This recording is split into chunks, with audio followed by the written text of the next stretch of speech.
আসসালামু আলাইকুম।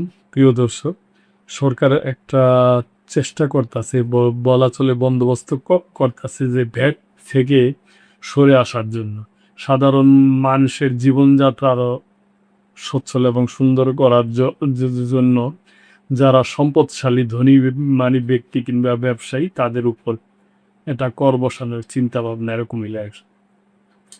ভ্যাট থেকে সরে আসতে চায় সরকার, ধনীদের সম্পদে কর বসানোর পরিকল্পনা। সাধারণ মানুষের জীবনে স্বস্তি দিতে ভ্যাটের মতো পরোক্ষ কর থেকে সরে আসার পরিকল্পনা করছে সরকার। তাই আসন্ন বাজেটে ধনীদের সম্পদের উপর সরাসরি কর আরোপের উদ্যোগ নিচ্ছে জাতীয় রাজস্ব বোর্ড এনবিআর। এই খাত থেকে প্রায় 5,000 কোটি টাকা আদায়ের লক্ষ্যমাত্রা নির্ধারণ করা হয়েছে। এতে সম্পদের সুষম বন্টনের সুযোগ তৈরি হলেও কর ব্যবস্থাপনায় ন্যায্যতা নিশ্চিত করার উপর জোর দিচ্ছেন অর্থনীতিবিদরা। নিত্য প্রয়োজনীয় ব্যয় বৃদ্ধির চাপ থেকে সাধারণ মানুষকে কিছুটা স্বস্তি দিতে পরোক্ষ কর কমিয়ে প্রত্যক্ষ কর বাড়ানোর দিকে মনোযোগ দিচ্ছে এনবিআর। নতুন করদাতা উচ্চ আয়ের ব্যক্তি, ব্যবসায়ী এবং সম্পত্তির মালিকদের নজরদারিতার আওতায় আনতে রাজধানীর গুলশান, বনানী, বারিধারা, ধানমন্ডি উত্তরা এবং চট্টগ্রামের খুলশীর মতো অভিজাত এলাকায় বাড়ি বাড়ি গিয়ে কর জরিপ চালানোর পরিকল্পনা রয়েছে সংস্থাটির। আসন্ন বাজেটেই সম্পদ কর বসিয়ে রাজস্ব আদায়ের লক্ষ্যে ধরা হয়েছে প্রায় 5,000 কোটি টাকা। বিজিএমই এর পরিচালক রশিদ আহমেদ হোসাইনি বলেন, যার রিটার্ন কম বেশি দিচ্ছে তাদের ধরা হচ্ছে, আর যারা দিচ্ছে না তাদের সেভাবে ধরা হচ্ছে না। এভাবে করের বোঝা চাপানো ঠিক না।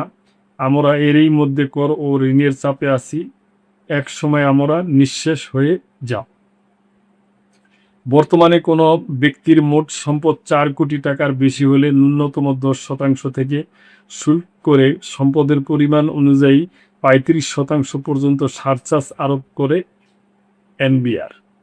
তবে কাঙ্ক্ষিত রাজস্ব না আসায় 2026-27 অর্থবছরের বাজেটের খসড়া অনুযায়ী নতুন কাঠামোগত 4 থেকে 6 কোটি টাকার সম্পদের উপর 0.25%, 6 থেকে 11 কোটির উপর 0.50%, 11 থেকে 16 কোটির উপর 0.75% এবং 16 কোটির বেশি সম্পদের উপর 1% হারে কর আরোপের পরিকল্পনা করা হয়েছে।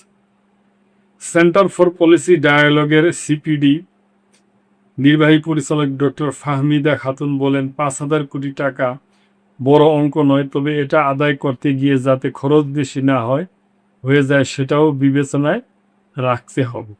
নতুন কর চালুর আগে করদাতাদের সচেতন করা জরুরি। বর্তমানে কোনো ব্যক্তির 100 কোটি টাকার সম্পদের বিপরীতে আয়কর 20 লাখ টাকা হলে সর্বোচ্চ হারে সারচার্জ ধরা হয় 7 লাখ টাকা। নতুন পরিকল্পনা অনুযায়ী 1% সম্পদ চালু হলে 100 কোটি টাকার সম্পদের উপর কর দাঁড়াবে 1 কোটি টাকা। সিপিডির সম্মানীয় ফেলো অধ্যাপক ডাক্তার মুস্তাফিজুর রহমান বলেন, সারচার্জ থেকে ওয়েলথ ট্যাক্স গেলেও এটিও আরও প্রেডিক্টেবল হবে এবং বৈষম্য কমাতে ভূমিকা লাগবে।